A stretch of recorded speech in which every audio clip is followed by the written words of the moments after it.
Muy buenas noches, bienvenidos a Odisea y feliz Navidad. Estamos en una época en la que asistimos a una especie de crisis, no podríamos decir generalizada, pero muy extendida de la política, de los sistemas políticos, de las formas de representación entre la sociedad y quienes ejercen la representación política, los partidos, los líderes, sobre todo o casi exclusivamente en Occidente. Miren lo que está pasando en España, no solo con la crisis de Cataluña, sino con las derivaciones que está teniendo esa crisis respecto de la estabilidad de los partidos tradicionales, el PP, el PSOE, y la aparición de nuevos partidos como Ciudadanos. Miren lo que pasa en Estados Unidos con Trump, que es una especie de objeto extraño ya no para los demócratas, para los propios republicanos. En Brasil, las últimas encuestas dicen que están prácticamente empatados Lula, con toda su carga de corrupción, y un candidato que es una especie de neofascista muy primitivo, Bolsonaro, Jair Bolsonaro, que está alarmando a muchos brasileños por el avance que está teniendo en las encuestas para las elecciones del año que viene. En Chile acaba de romperse la concertación que había regido la vida política chilena durante todo el periodo posterior a Pinochet, hasta ahora. Y en Perú están envueltos en una crisis, sobre todo el presidente Kuczynski, acusado ahora de haber cambiado su impunidad para salir del escándalo Odebrecht a cambio de la libertad de Alberto Fujimori, a quien anoche le dio un indulto por razones humanitarias. Curiosamente, uno de los hijos de Fujimori había votado o se había abstenido de votar el derrocamiento o el desplazamiento de Kuczynski la semana pasada en Perú. Bueno, en este contexto de inestabilidad de las formas tradicionales o de los sujetos tradicionales con que se movía la política en muchos países, en ese contexto se inscribe lo que está pasando o lo que ha pasado en las últimas semanas en la Argentina. Que para entenderlo, las dificultades que ha tenido el gobierno para pactar con la oposición, tenemos que remontarnos a los últimos 15, 16, casi 17 años. En el 2001, la Argentina tuvo una tormenta impresionante en el campo de la política, que se vayan todos, decía la gente, y la principal víctima de esa tormenta fue el Partido Radical.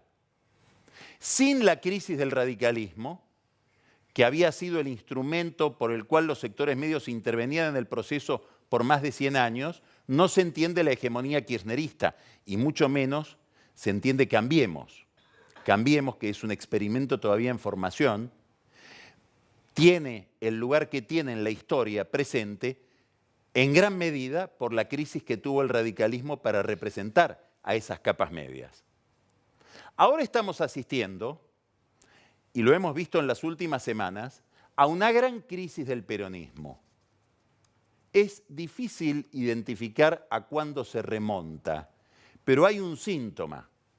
El peronismo, que fue concebido, pensado, yo diría creado para la provincia de Buenos Aires, bueno, el aparato bonaerense peronista, que parecía imbatible, viene de tener 3 derrotas consecutivas ahí en la provincia de Buenos Aires. Ese aparato bonaerense perdió contra Sergio Massa, que fue un desprendimiento del peronismo en el año 2013, perdió contra Vidal, ayudado en gran medida por la candidatura de Aníbal Fernández a perder, en el año 2015, sin esa derrota no se explicaría la llegada de Macri a la presidencia en la segunda vuelta, y acaba de perder de nuevo, nada menos que con Cristina Kirchner a la cabeza. Bueno, esta crisis del peronismo, esta crisis del PJ, es determinante para entender por qué Macri, que está en minoría en el Congreso, que está cercado por el peronismo de distintas cabezas, gobernadores, sindicatos, movimientos sociales, le cuesta mucho trasladar sus iniciativas al plano práctico, convertir sus impulsos en leyes. ¿Por qué? Porque la crisis del peronismo, en alguna medida, en buena medida, impide encontrar a alguien con quien acordar. Miren lo que pasó con la CGT que está en estas horas en una crisis monumental. Firmaron toda una reforma laboral con el gobierno, pero se les escapó Pablo Moyano, que dijo desde Roma, visitando al Papa, que prudentemente no se sacó una foto con Pablo Moyano, pero en esa visita al Papa, Pablo Moyano termina diciendo, acá corrió la Banelco. Es decir, esta reforma que pactó la CGT, a la cual el mismo Pablo Moyano pertenece, se hizo entre gallos y medianoche y corrió plata en el medio. Curioso porque el hermano de Moyano había participado de la discusión. ¿Qué dice Hugo Moyano? No lo manejo a Pablo. ¿Qué dicen los que firmaron con los ministros la reforma laboral? No manejamos a los Moyano. Llega la reforma previsional que desató un huracán y la CGT, el triunvirato de la CGT, declara un paro rarísimo, un paro que empezaba a las 12 del lunes y terminaba a las 12 del mediodía del martes, un paro desganado,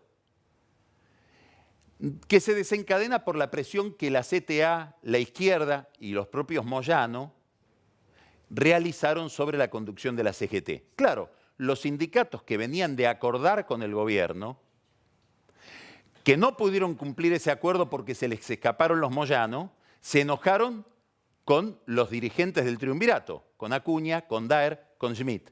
Ahora Schmidt está a punto de renunciar. El triunvirato prácticamente quedó desbaratado. Si el gobierno tuviera que renegociar la reforma laboral para tratarla, por ejemplo en febrero, muy difícilmente sabría con quién tiene que hacerlo. Si se va Schmidt no hay quien lo reemplace, porque no hay ningún gremialista del transporte que esté dispuesto a hacerlo. Muchos miran a un hombre con autoridad que maneja un sindicato con más fuerza del de Schmidt, que es el sindicato de dragados, que es Omar Maturano, el de la fraternidad, conductores de ferrocarriles. Bueno, pero están en esta deliberación una CGT descabezada. El gobierno mira esta crisis como una oportunidad para vengarse de esa CGT que lo traiciona y avanzar en un tema central para la vida pública argentina. Un tema que pocos gobiernos se han animado a avanzar. La última vez que lo hizo alguien fue Menem. Las obras sociales.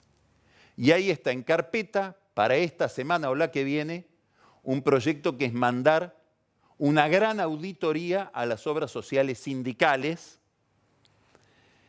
que miraría no solamente el régimen de subsidios que se les dan a las obras sociales por prestaciones de alto costo, sino algo que en muchísimo tiempo nadie se animó a mirar o a examinar o a auditar los contratos. ¿Cuáles son los costos de los contratos de salud que realizan los sindicalistas desde las obras sociales? ¿Están quebradas o hay costos desmadrados y en el medio algún negocio? Esta es la pregunta que está detrás de esta amenaza de Macri, que es enviar una auditoría al sistema de salud administrado desde la época de Onganía por los sindicatos argentinos. Mientras tanto, sigue el foco sobre Moyano, que tiene un enorme poder, le han dado la AFA, maneja gran parte del negocio de los puertos, sobre todo ligado a los camioneros, tiene el problema pendiente de qué va a pasar con OCA, una empresa que prácticamente parece suya, y además de todo esto, algún problema con sus hijos y la administración de una empresa de salud que presta servicios a la obra social de camioneros, sobre todo servicios de farmacia. En cualquier momento aparece otro escándalo en la administración de Moyano y la obra social de su gremio. El mismo problema que apareció en la CGT para pactar la reforma laboral apareció en la relación de Macri y del gobierno con los gobernadores peronistas. De golpe, todos habían firmado un acuerdo, ese acuerdo funcionó en el Senado, pasaron las leyes como un reloj, van a volver a pasar las que tienen que pasar esta semana. Esta semana seguramente se va a aprobar la reforma tributaria en el Senado. El gobierno sigue manteniendo su acuerdo con Miguel Pichetto, que es el jefe del bloque mayoritario de peronistas en esa Cámara, Pero en diputados se armó también un descalabro. Los ministros hablan con los gobernadores y los gobernadores dicen, no manejamos a nuestros diputados. Más aún, un gobernador, el de San Juan, que ahora forma parte de las oraciones de Macri, Sergio Uñac, había firmado todos los acuerdos, pero después mandó a votar en contra. Es más, algunos diputados de San Juan ni siquiera dieron quórum. CGT, se nos escaparon los moyanos. Gobernadores, se nos escapó Uñac. Uñac, se me escapan los senadores y los diputados. En general, los gobernadores dicen, no manejamos a nuestros diputados. Macri, a pesar de todo este desmanejo en las negociaciones que proviene de esta crisis que está viviendo el peronismo, consigue un triunfo que ha pasado casi inadvertido, pero que es un triunfo espectacular, contra el cual hay que mirar para evaluar bien costos-beneficios, el enorme costo de todo lo que sucedió en la Plaza del Congreso el lunes pasado y antes del lunes, el jueves anterior. ¿Y cuál es ese triunfo? Consigue que el peronismo le habilite 65.000 millones de pesos a Cambiemos en la figura de María Eugenia Vidal para armar un nuevo fondo del conurbano. Eso para Macri puede significar la reelección propia y la de Vidal. Y si Vidal se reelige como gobernadora en la provincia de Buenos Aires, la perspectiva del peronismo de volver a recuperar esa provincia se vuelve cada vez más brumosa. Y el peronismo sin la provincia de Buenos Aires tiene un destino incierto. Quiere decir que por debajo del ruido y de la crisis de violencia que sucedió a raíz de esta reforma y sobre todo de la reforma en el cálculo del haber jubilatorio, sucede también este cambio importantísimo en los recursos para hacer la política en el principal distrito del país, que ya está viviendo una modificación de su vida política por aquellas tres derrotas del aparato peronista bonaerense de la que hablamos al principio. Quiere decir que estamos ante una novedad muy relevante. ¿Cuál es la dificultad del peronismo para salir de la crisis? Que están todos despegando del escándalo que fue el gobierno de los Kirchner en materia de corrupción. Se quejan, si usted mira el discurso de Urtubey, de Massa, de Schiaretti, del propio Randazzo, se quejan del autoritarismo de Cristina Kirchner, pero nadie va por lo que importa en esa fuerza política, que es el modelo económico y social que proponen para la Argentina. Nadie está dispuesto a cuestionar la estrategia económica y social de Cristina Kirchner y de los Kirchner durante 12 años en el poder, y sobre todo durante los últimos años en el poder, cuando ya fue a un alineamiento internacional muy opaco y a una política económica no intervencionista, estatista, con Kicillof a la cabeza. Mientras el peronismo no dé esa discusión, difícilmente va a poder salir de la crisis porque difícilmente va a poder reformular una oferta para el electorado que resulte interesante. Mientras no se dé ese debate, Cristina los va a estar corriendo a todos los demás con la vaina del discurso económico y social, que es lo que esa fuerza privilegia. El problema último de la distribución del ingreso. Mientras el peronismo está en esta crisis, muchos actores de esa fuerza buscan una nueva legitimidad en algo que para el peronismo es la clave de la legitimidad, tener un jefe, un conductor. Ante la falta de un conductor aparece muy difusa, convenientemente lejana y convenientemente hermética la figura de Jorge Bergoglio en Roma. Por eso decimos, Pablo Moyano fue a Roma antes de decir que había un abanel con la reforma laboral. Probablemente le haya explicado él la reforma laboral al Papa, o se la explicó Gustavo Vera, otro amigo del Papa que fue a verlo a Roma y al salir hizo trascender que el Papa le había dicho me duelen los jubilados, mientras estaba empezando a tratar la reforma jubilatoria en Buenos Aires. O Juan Grabois, otro dirigente, muy probablemente el más ligado al Papa, de la Confederación de Trabajadores de la Economía Popular, que es el que se encargó, cometiendo probablemente un error político procesal, de ir y pedir que no se trate la ley en el Congreso en la justicia, en el juzgado del doctor Fernando Strasser. Eso le permitió al gobierno un contraargumento y pedir que ese juzgado, el de Strasser, sea el único que trate todos los amparos de la ley jubilatoria. Una jugada inteligente de Bernardo Saravia, el procurador del Tesoro. ¿Qué es lo que interesa de todo este movimiento de Grabois, tan ligado al Papa, que según trasciende del juzgado de Strasser, presentó su pedido de medida cautelar diciendo esto tiene el aval del Santo Padre?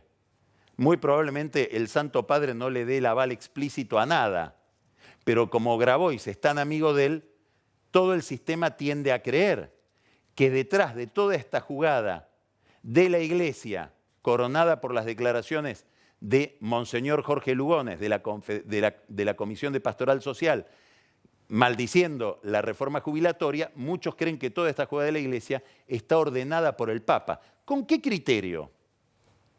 Muy probablemente con el criterio de que con el peronismo vacante es muy conveniente, puede pensar Bergoglio, que además de un líder espiritual es un político, la Iglesia tiene que hacerse cargo de la demanda social.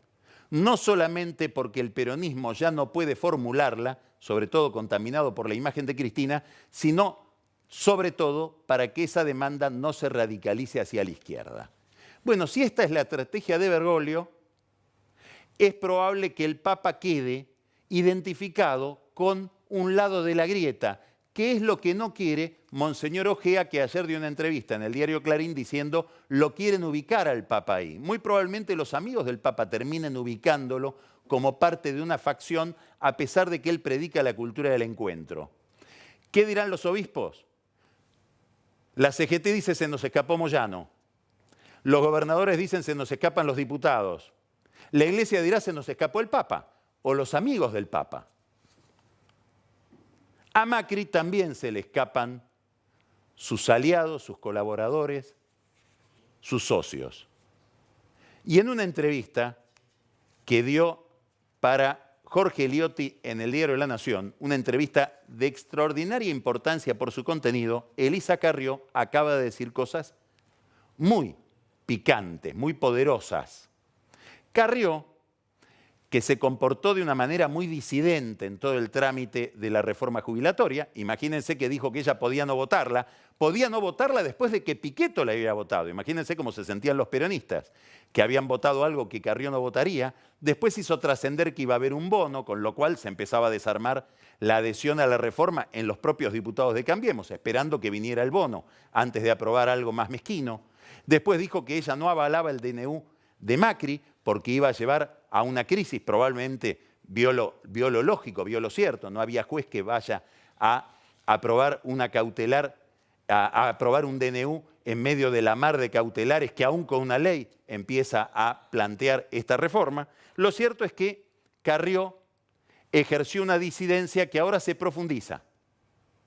En esta entrevista con Liotti dice varias cosas muy importantes. La primera, le pide a Sturzenegger que revise la política monetaria, algo que no se anima a pedirle Macri y que no se anima a pedirle sobre todo medio gobierno, casi todo el gobierno que está, a pesar de Macri y aún en contra de Macri, cuestionando la política monetaria de Sturzenegger. Ahora ese grupo del gobierno tiene dos voceros. Ya estaba Alfonso Pratgay pidiendo eso, ahora se sumó Carrió, que lo pide casi como un reclamo personal al presidente del Banco Central. Dice algo más. Habla de las relaciones de Macri con Daniel Angelici. Carrió viene de pedir el juicio político para el juez Lavie Pico, que le acaba de dar una cautelar a los bingos de Angelici en el manejo del impuesto a las ganancias. Bueno, el juez Lavie Pico es un juez conocido porque tenía las mismas prestaciones durante todo el kirchnerismo, sobre todo para Julio De Vido y los intereses del ministro De Vido. ¿Y por qué habrá esta continuidad? Porque probablemente los operadores frente a los cuales el juez Lavie Pico es muy sensible, antes los tenía De Vido y los mismos operadores tiene Angelici. Quiere decir que hay una continuidad entre kirchnerismo y macrismo que se da en la figura del presidente de Boca. Contra esto pega Carrió y dice algo muy grave. Dice, le doy tiempo a Macri. ¿Cómo? Si le doy tiempo a Macri a que me defina esta situación antes de que termine 2018. Si en 2018 esta situación continúa, en 2019 no hay Cambiemos. Está hablando de romper la alianza oficialista en pleno proceso de renovación presidencial. Muy importante esto que le dice Carrió a Jorge Eliotti. ¿Por qué este poder de Carrió? Obviamente por su trayectoria, por un lado. Desde el año 94 en que ingresó a la política en la Constituyente de Santa Fe, es monotemática con la corrupción y con la transparencia institucional. Pero Macri le da este poder. Se lo refuerza. ¿Por qué? Porque Macri y buena parte del gobierno la tratan a Carrió terapéuticamente. Hace una crítica, le invitan a almorzar. ¿Vieron cómo es Lilita? Nadie la toma muy en serio. ¿Y en qué se nota que nadie la toma muy en serio? Que uno podría describir con bastante claridad la política monetaria del gobierno, la política fiscal del gobierno, la política internacional del gobierno. Es muy difícil describir con sistematicidad y claridad la política de reparación institucional del gobierno. Pareciera por momentos quedar ligada solo a Elisa Carrió y algún que otro dirigente. El mismo Angelici al que Carrió está impugnando es el que defendió al juez Ariel Lijo en una reunión con Macri, con el jefe de los servicios de inteligencia Gustavo Arribas y con el presidente. Eso produjo una crisis dentro de Cambiemos que derivó en un pedido de juicio político al juez Lijo, a quien le han pedido la semana pasada que presente las declaraciones juradas.